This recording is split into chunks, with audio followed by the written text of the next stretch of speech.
Nayana Nayana Kudla mornings with Nayana 92.7 big F M ಕೇಳ್ತಾ ಇದ್ದೀರಾ. Kudla mornings ಅಲ್ಲಿ ಮಾತಾಡ್ತಾ ಇರೋದು ನಾನೊಬ್ಳೆ ಅಲ್ಲ. ನನ್ನ ಜೊತೆಯಲ್ಲಿ ಇವತ್ತು ಯೋಗ ದಿನಾಚರಣೆಯ ಪ್ರಯುಕ್ತ ಯೋಗ ರತ್ನ ಗೋಪಾಲಕೃಷ್ಣ ದೇಲಂಪಾಡಿ ಅವರಿದ್ದಾರೆ. ಅಂಡ್ ನನ್ನ ಯೋಗ ಗುರುಗಳು ಕೂಡ. ಅವ್ರನ್ನ ನಮ್ಮ ಶೋಗೆ ವೆಲ್ಕಮ್ ಮಾಡ್ತಾ ಇದ್ದೀನಿ. ನಮಸ್ತೆ. ಕಾರ್ಯಕ್ರಮಕ್ಕೆ ಆತ್ಮೀಯ ಸ್ವಾಗತ ನಿಮಗೆ. ಯೋಗದ ಮಹತ್ವದ ಬಗ್ಗೆ ಏನು ಹೇಳ್ತೀರಾ ಸರ್? ಅಂತಾರಾಷ್ಟ್ರೀಯ ಯೋಗ ದಿನಾಚರಣೆಯಲ್ಲಿ ಯಾಕೆ ಇದು ಮಾಡೋದು, ಅಥವಾ ಇದರಿಂದ ಏನಾದರೂ ಪ್ರಯೋಜನ ಅಥವಾ ಆರೋಗ್ಯ ಹೇಗೆ ಬರುತ್ತದೆ? ಯಂತ್ರಗಳೊಂದಿಗೆ ತೀರಾ ಯಾಂತ್ರಿಕ ಜೀವನ ನಡೆಸುತ್ತಿರುವ ಆಧುನಿಕ ಮಾನವನ ಮನಸ್ಸು ಮತ್ತು ಪರಿಸರ ಕಲುಷಿತಗೊಂಡಿದೆ. ಕೆಲವೊಮ್ಮೆ ದೇಹ ದುರ್ಬಲವಾಗ್ತದೆ, ಆರೋಗ್ಯ ಹದಗೆಡ್ತದೆ, ರೋಗ ನಿರೋಧಕ ಶಕ್ತಿ ಸಹ ಕುಂದಿದೆ. ಪ್ರತಿಯೊಬ್ಬ ಮಾನವನಲ್ಲಿ ಗುಪ್ತವಾಗಿ ಅಡಗಿದ ವಿಶೇಷ ಶಕ್ತಿಯೊಂದಿರ್ತದೆ. ಇದನ್ನು ಮನೋವೈಜ್ಞಾನಿಕ ರೀತಿಯಲ್ಲಿ ಹೊರಗೆಳೆದು ಯೋಗದ ಮೂಲಕ ದೈಹಿಕ ಮಾನಸಿಕ ನೆಮ್ಮದಿಯನ್ನು ನೀಡಬಲ್ಲ ಈ ಯೋಗ ಬಹಳ ಸಹಕಾರಿಯಾಗ್ತದೆ.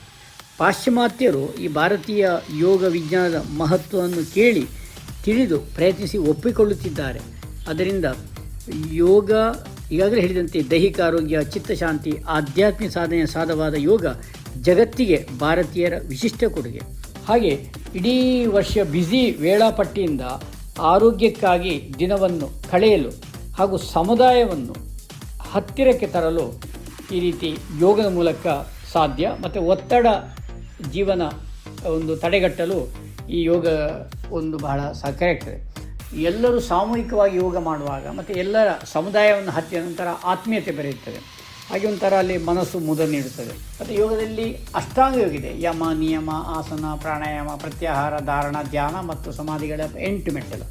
ಅಷ್ಟಾಂಗ ಯೋಗದ 3ನೇ ಮೆಟ್ಟಿದೆ ಸ್ಥಿರಂ ಸುಖಂ ಆಸನಂ. ಅಲ್ಲಿ ಯಾರಿಗೆ ದೈಹಿಕ ವ್ಯಾಯಾಮ ಕಡಿಮೆ ಇದೆ ಅಂಥವ್ರಿಗೆ ಯೋಗಾಸನಗಳು ಸಾಕ್ತಾರೆ. ಇದರಿಂದ ಒಳಗಿನಂಗಕ್ಕೆ ವ್ಯಾಯಾಮ, ರಕ್ತ ಸಂಚಾರ ಆಗ್ತದೆ, ರಕ್ತ ಪರಿಚಯ ಆಗ್ತದೆ. ಸರ್, ಈಗ ಯೋಗವನ್ನ ಎಷ್ಟು ನಿಮಿಷಗಳ ಕಾಲ ಮಾಡಬೇಕು ಅಂತೀರಾ ಪ್ರತಿದಿನ? ಯೋಗವನ್ನು ಶಿಸ್ತುಬದ್ಧವಾಗಿ ಕ್ರಮವತ್ತಾಗಿ ಉಸಿರಿನ ಗತಿಯೊಂದಿಗೆ ಮಾಡಬೇಕು. ಸಾಮಾನ್ಯ ನಮ್ಮ ಅನುಭವದ ಪ್ರಕಾರ ಒಂದು 40 ನಿಮಿಷದಿಂದ 1 ಗಂಟೆ ಅಥವಾ ಸಮಯ ಇದ್ದರೆ 1/4 ಗಂಟೆವರೆಗೆ ಮಾಡ್ಬೋದು. ತೀರಾ ಕಡಿಮೆ ಆದರೆ ಒಂದು ಅರ್ಧ ಗಂಟೆ ಆದರೂ ಮಾಡಬೇಕು. ಸಾಮಾನ್ಯ ಒಂದೊಂದು ಆಸನಲ್ಲಿ ನಾವು ಮುಂದಕ್ಕೆ ಬಾಗುವ ಆಸನ ಒಂದು 10 ಕೌಂಟು, 15 ಕೌಂಟು ಅಥವಾ ಒಂದು ಅರ್ಧ ನಿಮಿಷ ಹೀಗೆಲ್ಲ ಇರ್ಬೋದು. ಅದು ಅವರವರ ದೈಹಿಕ ಸಾಮರ್ಥ್ಯ, ಅವರವರ ಆರೋಗ್ಯ ವಿಚಾರ ಮಾಡಿಕೊಂಡು ನಾವು ಅದನ್ನಲ್ಲಿ ವಿಷಯ ಮನವರಿಕೆ ಮಾಡುತ್ತೇವೆ. ಓಕೆ, ಯೋಗದಿಂದಾಗುವ ಪ್ರಯೋಜನಗಳ ಬಗ್ಗೆ ಹೇಳ್ಬೋದಾ? ದೈಹಿಕ ಆರೋಗ್ಯ, ಚಿತ್ತಶಾಂತಿ, ಆಧ್ಯಾತ್ಮಿಕ ಸಾಧನವಾದ ಯೋಗ ನಮ್ಮ ಭಾರತೀಯರ ವಿಶಿಷ್ಟ ಕೊಡುಗೆ ಪರಂಪರೆಯಾಗಿದೆ. ಹಾಗೆ ಯೋಗಶ್ಚಿತ್ತ ವೃತ್ತಿ ನಿರೋಧ, ಮನಸ್ಸಿನಲ್ಲಿ ಬರುವ ಎಲ್ಲ ಯೋಚನೆ ಕಲ್ಪನೆಗಳು ಸಂಪೂರ್ಣ ಲಯವಾಗಿಸಿ ಮನಸ್ಸು ಶಾಂತ ಸ್ಥಿತಿಗೆ ಹೋಗುವುದೇ ಯೋಗ. ಯೋಗ ಮಾಡ್ತಾ ಇದ್ದಾಗ ನಮಗೆ ಶಕ್ತಿ, ಬ್ಯಾಲೆನ್ಸ್, ಫ್ಲೆಕ್ಸಿಬಿಲಿಟಿ ಎಲ್ಲ ಒದಗಿ ಬರ್ತದೆ. ಯೋಗ ನಿತ್ಯ ಮಾಡ್ತಾ ಇದ್ದಾಗ ನಮಗೆ ಸೊಂಟ ನೋವು, ಬೆನ್ನು ಎಲ್ಲ ಸಾಕಷ್ಟು ಕಡಿಮೆಯಾಗುತ್ತದೆ. ಹಾಗೆ ಆರ್ಥರೈಟಿಸ್, ಸಂಧಿವಾತ ಹೇಳೋದು, ಅದರ ಯಾಕಂದರೆ ಅಲ್ಲಿ ಮಾಡುವಾಗ ಎಲ್ಲ ಜಾಯಿಂಟ್ಸ್ಗಳೆಲ್ಲ ಆ್ಯಕ್ಟಿವೇಟ್ ಆಗ್ತದೆ, ಅದನ್ನು ಸಹ ಕಡಿಮೆ ಮಾಡಿಕೊಳ್ಬೋದು. ಹಾಗೆ ಹೃದಯದ ಆರೋಗ್ಯ, ಹೃದಯಕ್ಕೆ ಸರಿಯಾಗಿ ರಕ್ತ ಸಂಚಾರ ಆಗಿ ಪಂಪ್ ಆಗಿ ಹೃದಯದ ಆರೋಗ್ಯವು ಉತ್ತಮಗೊಳ್ಳುತ್ತದೆ. ಮತ್ತು ಮುಖ್ಯವಾಗಿ ರಿಲ್ಯಾಕ್ಸ್ ಆಗ್ತದೆ, ರಿಲೀಫ್ ಆಗ್ತದೆ. ಯೋಗ ಮಾಡ್ತಾ ಇದ್ದಾಗ ಮನಸ್ಸು ಮುದಗೊಳ್ಳುತ್ತದೆ, ಮನಸ್ಸು ಶಾಂತವಾಗ್ತದೆ. ಅದರಲ್ಲಿ ವಿಶೇಷವಾಗಿ ಅಷ್ಟಾಂಗ ಯೋಗದ 7ನೇ ಮೆಟ್ಟಿಲೆ ಧ್ಯಾನ, ತಲ್ಲೀನತೆ, ಸ್ವಪರಿಚಯ ಕಲೆ, ತನ್ನದೇ ಪ್ರತಿಬಿಂಬ, ತನ್ನ ಆಂತರ್ಯಗಳನ್ನು ಸೂಕ್ಷ್ಮವಾಗಿ ಪರಿಶೀಲಿಸಿಕೊಳ್ಳುವ ಸಾಧನೆ ಧ್ಯಾನ. ಓಕೆ, ಧ್ಯಾನ ಒಮ್ಮೆ ಕೈವಶ ಆದರೆ ಧ್ಯಾನ ಮಾಡ್ತಾ ಹೋದಾಗೆ ಆರಂಭಲ್ಲಿ ಸಂಸಾರಿಗಳೆಲ್ಲ ಚಿಕ್ಕ ಧ್ಯಾನ ಮಾಡಬೇಕು. ಒಮ್ಮೆ ಅದು ನಮಗೆ ಕೈವಶ ಆಗ್ತಾ ಹೋದಾಗೆ ಧ್ಯಾನದಿಂದ ಮನಸ್ಸು ಹಗುರವಾಗ್ತದೆ, ಮನಸ್ಸು ಪ್ರಫುಲ್ಲವಾಗ್ತದೆ, ಮನಸ್ಸಿಗೆ ಹ್ಯಾಪಿ ಹಾರ್ಮೋನ್ಸ್ ಬಿಡುಗಡೆ ಆಗ್ತದೆ, ಗಂಟಿಕ್ಕಿದ ಮನಸ್ಸು ಹಗುರಗೊಳ್ಳುತ್ತದೆ, ಮನಸ್ಸಿಗೆ ನೆಮ್ಮದಿ ಸಿಗ್ತದೆ, ಮನಸ್ಸಿಗೆ ಶಾಂತಿ ಒದಗಿ ಬರ್ತದೆ. ಮನಸ್ಸಿನ ಚಂಚಲತೆಯನ್ನು ನಿವಾರಿಸುವ ಕ್ರಮಬದ್ಧ ಉಪಾಯವೇ ಪ್ರಾಣಾಯಾಮವನ್ನು ಮಾಡಿದಾಗ ಹೆಚ್ಚಿನ ಆಮ್ಲಜನಕ ಹೋಗ್ತದೆ, ಕಾರ್ಬನ್ ಡೈಆಕ್ಸೈಡ್ ಹೋಗ್ತದೆ, ಪ್ರತ್ಯಾಹಾರ, ಪಂಚೇಂದ್ರಿಯಗಳ ಹತೋಟಿ, ಧಾರಣ, ಏಕಾಗ್ರತೆ, ಧ್ಯಾನದಿಂದ ಮನಸ್ಸು ವಿಶ್ರಾಂತಿ ಮತ್ತು ಆಳ ವಿಶ್ರಾಂತಿವರೆಗೆ ಬರ್ತೇವೆ. ನಮ್ಮ ಮನಸ್ಸು ಒಂದೇ ವಿಷಯದ ಕಡೆ, ಉದಾಹರಣೆ ಉಸಿರಿನ ಕಡೆ ಕೇಂದ್ರೀಕರಿಸಿಕೊಂಡಾಗ ಮನಸ್ಸು ಶಾಂತವಾಗಿದೆ. ಹಾಗೆ ಸಮಾಧಿ, ನಿರಾಳ, ನಿರ್ಮಳ, ನಿಶ್ಚಲ. ಹಾಗೆ ನಮ್ಮ ಹೆಚ್ಚಿನ ಎನರ್ಜಿಗೆ ಮತ್ತು ಒತ್ತಡ ನಿವಾರಣೆಗೆ, ಸ್ಟ್ರೆಸ್ ಕಂಟ್ರೋಲಿಗೆ, ಅದರಲ್ಲಿ ಶವಾಸ ಮಾಡಿದ್ರೆ ಒತ್ತಡ ನಿವಾರಣೆ ಆಗ್ತದೆ. ಮತ್ತು ಸಮಾಜಕ್ಕೂ ಒಳ್ಳೆಯ ರೀತಿಯ ಸದಾಚಾರಿಯು ಸದ್ಗುಣ ಸಂಪನ್ನಾಗಿ ಯೋಗ್ಯ ಪ್ರಜೆಯಾಗ್ತದೆ. ಈಗ ನಾವು ಯೋಗ ಮಾಡ್ತಾ ಇದ್ದಾಗೆ ನಮ್ಮಲ್ಲಿರೋ ತಪ್ಪುಗಳು ಕಡಿಮೆ ಆಗ್ತದೆ. ಯಾಕಂದರೆ 8 ಮೆಟ್ಟಲ್ಲಿ ಎಲ್ಲ ವಿಷಯ ಇರ್ತದೆ, ಯಮ ನಿಯಮ ಎಲ್ಲ. ಹಾಗೆ ನಿತ್ಯ ಮಾಡ್ತಾರೆ ನಾವು ಮೌಲ್ಡ್ ಆಗ್ತೀವಿ, ಶಾಂತವಾಗಿರ್ತೀವಿ, ಬೆಳಗಿಂದ ಸಂಜೆವರೆಗೆ ಬ್ಯಾಲೆನ್ಸ್ ಮೈಂಡಲ್ಲಿ ಇರ್ತೀವಿ. ಹಾಗೆ ಸಣ್ಣ ಪುಟ್ಟ ಕಾಯಿಲೆಗಳಾದ ಸೊಂಟ ನೋವು, ಬೆನ್ನು ನೋವೆಲ್ಲ ನಿಯಂತ್ರಣ, ಇದೆಲ್ಲ ವೈಜ್ಞಾನಿಕವಾಗಿ ಸಹ ರಿಸರ್ಚಲ್ಲಿ ದೃಢಪಟ್ಟಿದೆ. ಕೆಲವೊಂದು ಕಾಯಿಲೆಗಳನ್ನ ಕೂಡ ಗುಣಪಡಿಸಬಹುದು ಅನ್ನುವಂಥ ಮಾತುಗಳನ್ನ ಕೇಳ್ತೀವಿ. ಜೊತೆಗೆ ಕೆಲವೊಂದನ್ನ ಬ್ಯಾಲೆನ್ಸ್ ಮಾಡಬಹುದು ಅಂತ ಹೇಳ್ತಾರೆ, ಇನ್ನು ಕೆಲವೊಂದನ್ನ ಬರದಂತೆ ತಡಿಬಹುದು ಅಂತ ಹೇಳ್ತಾರೆ. ಇದು ಎಷ್ಟರ ಮಟ್ಟಿಗೆ ಸತ್ಯ ಸರ್? ಇದ್ರ ಬಗ್ಗೆ ಹೇಳ್ಬೋದಾ? ಯೋಗದ ಮೂಲಕ ಹೆಚ್ಚಿನ ರಕ್ತದ ಒತ್ತಡ ಅಥವಾ ಮಧುಮೇಹ ನಿಯಂತ್ರಣ ಸಾಧ್ಯವೇ? ಅಥವಾ ಇಲ್ಲಿ ಗುಣ ಆಗೋದಕ್ಕಿಂತ ಹೆಚ್ಚು ನಮಗೆ ನಿಯಂತ್ರಣ ಮುಖ್ಯ. ಇಲ್ಲ ವರ್ಷ ಪೂರ್ತಿ ನಾವು ಸಫರ್ ಆಗೋದಕ್ಕಿಂತ ವೈಜ್ಞಾನಿಕವಾಗಿ ಸಹ ದೃಢಪಟ್ಟಿದೆ. ಅದರಲ್ಲಿ ವಿಶೇಷವಾಗಿ ಬ್ರಹ್ಮ ಮುದ್ದೆಯಲ್ಲಿ ಶಶಾಂಕಾಸನ ಇದೆಲ್ಲ ವೈಜ್ಞಾನಿಕವಾಗಿ ಸಹ ದೃಢಪಟ್ಟಿದೆ. ಮಧುಮೇಹದ ನಿಯಂತ್ರಣಕ್ಕೆ, ಪ್ಯಾಂಕ್ರಿಯಸ್ ಆ್ಯಕ್ಟಿವೇಟ್ ಆಗಲಿಕ್ಕೆ, ಮೇದೋಜೀರಕ ಗ್ರಂಥಿಯ ಪುನಶ್ಚೇತಕ್ಕೆ ಈ ಯೋಗಾಸನಗಳಲ್ಲಿ ಅರ್ಧಮಸೇಂದ್ರಾಸನ, ವಕ್ರಾಸನ, ಭಾರದ್ವಾಜಾಸನ, ಹಾಗೆ ಶಶಾಂಕಾಸನ, ಮಂಡೂಕಾಸನ, ಶಲಭಾಸನ, ಹಲವಾರು ಭಂಗಿಗಳಿದೆ, ಪಾದಹಸ್ತಾಸನ ಇದೆಲ್ಲ ಮಾಡಿದಾಗ ಸಾಕಷ್ಟು ನಿಯಂತ್ರಣವಾಗ್ತದೆ. ಅದು ಕೆಲವರಿಗೆ ಅದು ಕಡಿಮೆ ಆದ ಅನುಭವ ಸಹ ಇದೆ. ವೈದ್ಯರು ಏನು ಮಾಡ್ತಾರೆ ಅಂದರೆ, ಈ ಯೋಗ ಮಾಡ್ತಾ ಅದರೊಟ್ಟಿಗೆ ಮುದ್ದೆಗಳು, ಅಪಾನ ಮುದ್ರೆ, ಅದು ಡಯಾಬಿಟಿಕ್ ಅದರೊಟ್ಟಿಗೆ ಅದು ಮಾಡಿದಾಗ ಅವ್ರು ನಿಯಮಿತವಾಗಿ ಪರೀಕ್ಷೆ ಪಟ್ಟಾಗ ವೈದ್ಯರು ಹೇಳ್ತಾರೆ ನಿಮಗೆ ಸ್ವಲ್ಪ ಕಡಿಮೆ ಕಾಣ್ತದೆ, ನಾವೀಗ ಮಾತ್ರೆಯನ್ನು ಅರ್ಧ ಮಾಡೋಣ, ಕಾಲು ಮಾಡೋಣ ಅಂತೇಳಿ ಅದು ನಿಯಮಿತ ಪರೀಕ್ಷೆಗೆ ಹೋದಾಗ ಗೊತ್ತಾಗ್ತದೆ. ಹೆಚ್ಚಿನ ರಕ್ತದ ಒತ್ತಡ ಇದ್ದವರು ದಿವಸಕ್ಕೆ 3 ಬಾರಿ ಶವಾಸ ಮಾಡಬೇಕು, ಅಲ್ಲೇ ತುಂಬ ಕಡಿಮೆ ಆಗ್ತದೆ. ಮತ್ತು ಅದಕ್ಕೆ ಬೇಕಾಗುವ ಯೋಗಾಸನಗಳು ಪರ್ವತಾಸನ, ಪೂರ್ವೋತ್ತಾನಾಸನ, ಪದ್ಮಾಸನ, ವಜ್ರಾಸನ, ಮಾರ್ಜಾಲಾಸನ, ಉತ್ತಿತ ಏಕಪಾದ ಇದೆಲ್ಲ ಮಾಡುವಾಗ ಸಾಕಷ್ಟು ನಿಯಂತ್ರಣ ಸಾಧ್ಯ. ಯಾಕೆಂದರೆ ಅಲ್ಲಿ ಸರಿಯಾದ ಏರ್ ಪೈಪ್, ಆ ವಾಯುನಾಳಗಳು ರಕ್ತ ಸಂಚಾರ ಸರಿಯಾಗ್ತದೆ. ಮತ್ತು ಅವರು ಆಹಾರದ ಪದ್ಧತಿ ಸ್ವಲ್ಪ ಜಾಗ್ರತೆ ಮಾಡಬೇಕು. ವೈದ್ಯರು ಸೂಚಿಸುವ ಅಥವಾ ಯೋಗ ತಜ್ಞರು ಹೇಳುವಂತಹ, ಚಿಕಿತ್ಸಕರು ಹೇಳುವಂಥ ಆಹಾರವನ್ನು ಸಹ ಪಾಲಿಸಬೇಕಾಗ್ತದೆ ಸೂಕ್ತವಾಗಿ. ಆದರೆ ಯೋಗದಿಂದ ಸಾಕಷ್ಟು ಕಡಿಮೆ ಆಗಲು, ನಿಯಂತ್ರಣ ಆಗಲು ತುಂಬ ಸಹಕಾರಿ ಇದೆ.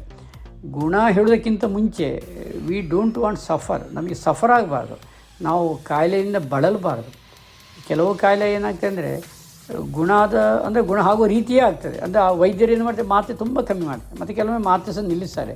ನೀವು ಈ ರೀತಿಯ ಆರಂಭದ ಹಂತದಲ್ಲಿ ಡಯಾಬಿಟಿಕ್ BP ಮದ್ದೇ ಬೇಡ. ಯಾಕಂದರೆ ಅವ್ರು ಏನು ಮಾಡ್ತಾರೆ, ಪ್ರಥಮವಾಗಿ 3 ತಿಂಗಳು ನೀವು ಸ್ವಲ್ಪ ಹೇಳ್ತಾರೆ ಸೂಚನೆ ಆಹಾರದ್ದು ಇಂಥ ಕೆಲವು ಮಾಡಿ, ಆಗ 3 ತಿಂಗಳು ಮಾಡಿ ನಾವು ಟೆಸ್ಟ್ ಮಾಡುವಾಗ ಕಡಿಮೆ ಆದರೆ ಅವರು ಮದ್ದು ಕೊಡೋದಿಲ್ಲ, ಅಥವಾ ಜಾಸ್ತಿ ಇದ್ದರೆ ಅವರು ಟ್ಯಾಬ್ಲೆಟ್ ಹಾಕ್ತಾರೆ. ಅದಕ್ಕೆ ನಾವು ಈ ಯೋಗ ಇತ್ತೆಲ್ಲ ಮಾಡುವಾಗ ತುಂಬ ಕಡಿಮೆ ಆಗ್ತದೆ. ಸರ್, ಇನ್ನು ಕೆಲವೊಂದ್ಸಲ ಈ ಯೋಗ ಮಾಡಬೇಕು ಅಂತ ಆಸೆ ಇರುತ್ತೆ, ಕೆಲವರಿಗೆ ಸಮಯ ಇಲ್ಲ ಅನ್ನುವಂಥದ್ದು ರೀಸನ್ ಆಗುತ್ತೆ. ಇದ್ರ ಬಗ್ಗೆ ಏನು ಹೇಳ್ತೀರಾ ಸರ್? ಒಂದು ಮೈಂಡ್ ಸೆಟ್ ಮಾಡಿ, ಮನಸ್ಸನ್ನು ದೃಢ ಮಾಡಿ, ಆರೋಗ್ಯಕ್ಕೆ ಬೇಕಾಗುವಂತಹ ನಮ್ಮ ದೇಹದಲ್ಲಿ ಒಬ್ಬರು ಡಾಕ್ಟರ್ ಇದ್ದಾರೆ, ಲಿಂಫ್ಯಾಟಿಕ್ ಸಿಸ್ಟಮ್. ನಾನು ಯೋಗಾಸನ, ಪ್ರಾಣಾಯಾಮ, ಧ್ಯಾನ ಅಥವಾ ಯಾವುದಾದ್ರು ಫಿಸಿಕಲ್ ಆ್ಯಕ್ಟಿವಿಟಿ ಮಾಡಿದ ಒಳ್ಳೆ ಅದು ಆ್ಯಕ್ಟಿವೇಟ್ ಆಗಿ ರೋಗ ನಿರೋಧಕ ಶಕ್ತಿ ಹೆಚ್ಚಾಗುತ್ತದೆ. ಆದ್ದರಿಂದ ಯೋಗ ಮಾಡಲಿಕ್ಕೆ ಟೈಮ್ ಇಲ್ಲ. ಕಾಯಿಲೆ ಬಂದಾಗ ನಾವು ತುಂಬ ಹೊತ್ತು ಮಲಗಬೇಕು, ಗಂಟೆಗಟ್ಟಲೆ, ದಿನಗಟ್ಟಲೆ, ಅಥವಾ ಮಾತ್ರೆ ತಿನ್ನಬೇಕು.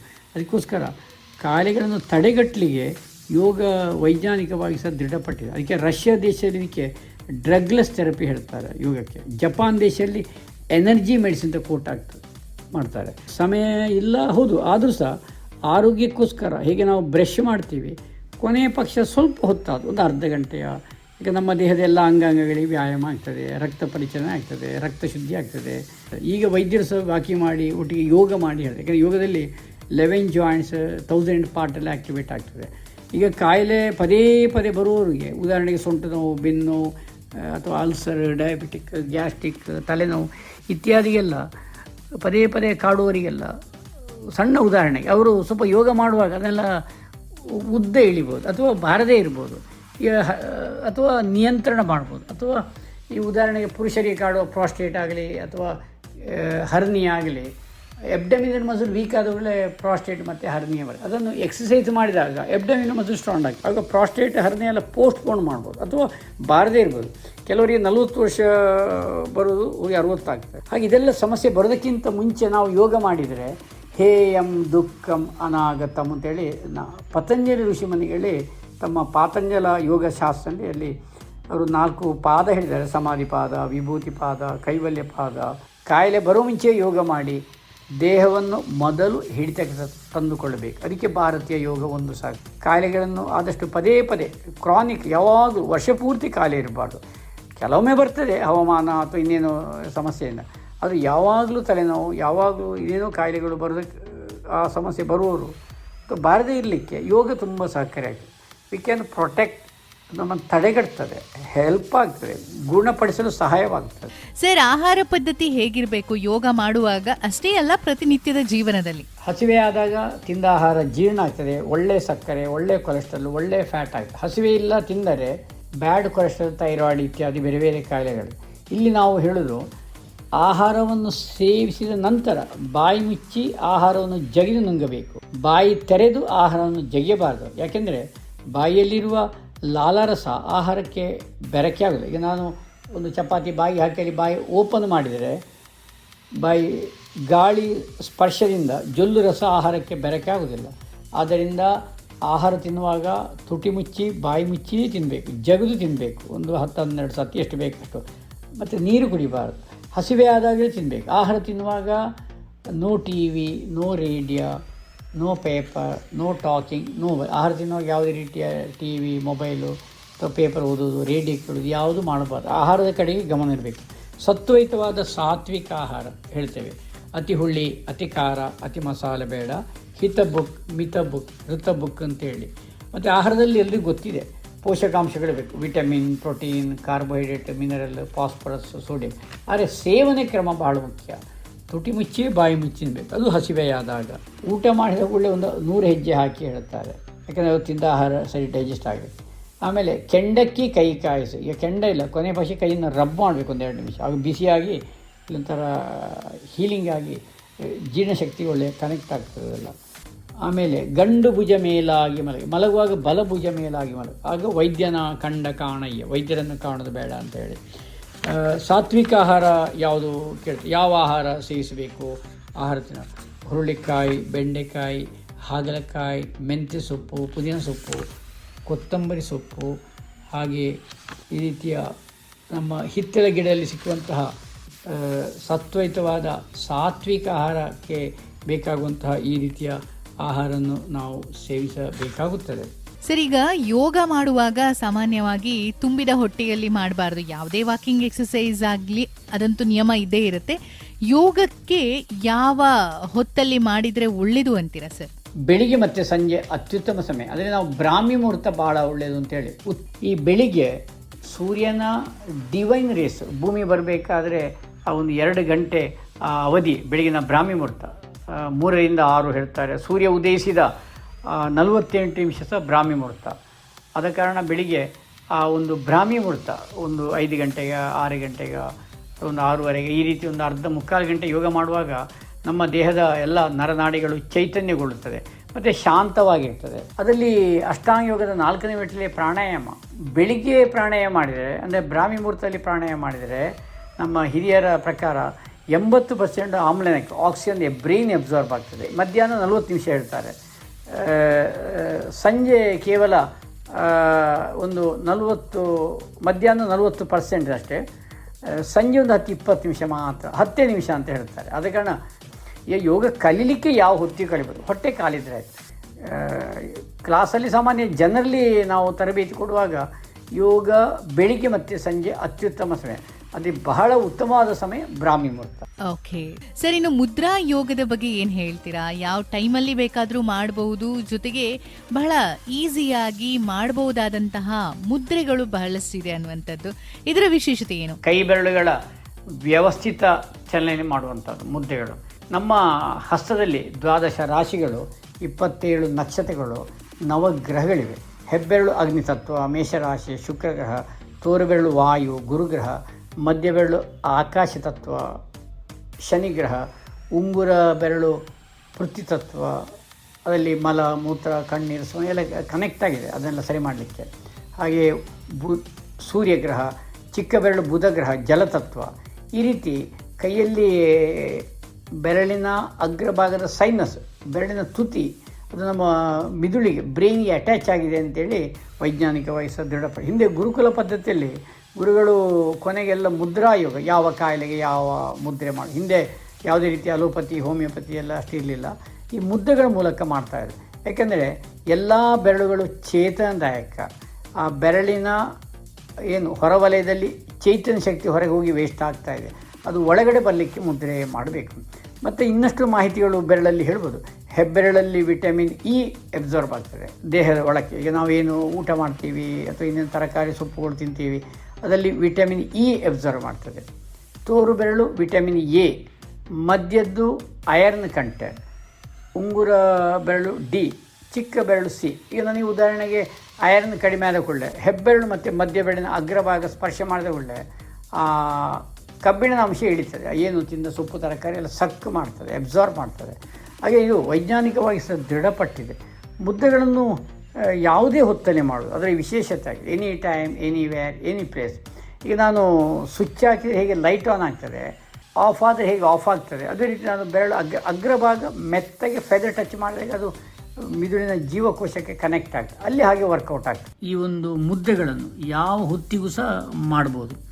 ಆದರೆ ಇಲ್ಲಿ ನಮ್ಮ ವಾತ, ಪಿತ್ತ, ಕಫ ಅದೆಲ್ಲ ಉದಾಹರಣೆಗಳಲ್ಲಿ ಪ್ರಾಣ ಮುದ್ರೆ ಮಾಡಿದರೆ ಪಿತ್ತನಾಶಕ, ವಾಯುಶೂನ್ಯ ಮುದ್ದೆ ಮಾಡಿದರೆ ವಾತನಾಶಕ, ಈಗ ಮೂತ್ರಾಶಯ ಮುದ್ದೆ ಮಾಡಿದರೆ ಕಫನಾಶಕ ಅಂತೇಳಿ ಮುದ್ದೆಗಳಲ್ಲಿ ನಮ್ಮ ವೈಜ್ಞಾನಿಕವಾಗಿ ಹೇಳುವುದಾದರೆ ಕೈಗಳ ಸಹಾಯದಿಂದ ಮಾಡುವ ಮುದ್ದೆಗಳು ನಮ್ಮ ಮಿದುಳಿನ ಸುಪ್ತ ಪ್ರಜ್ಞೆಯ ಸ್ಪಂದನಗಳ ಸ್ವಭಾವಗಳಿಗೆ ಉತ್ತಮ ಪ್ರಭಾವ ಬೀರುತ್ತವೆ.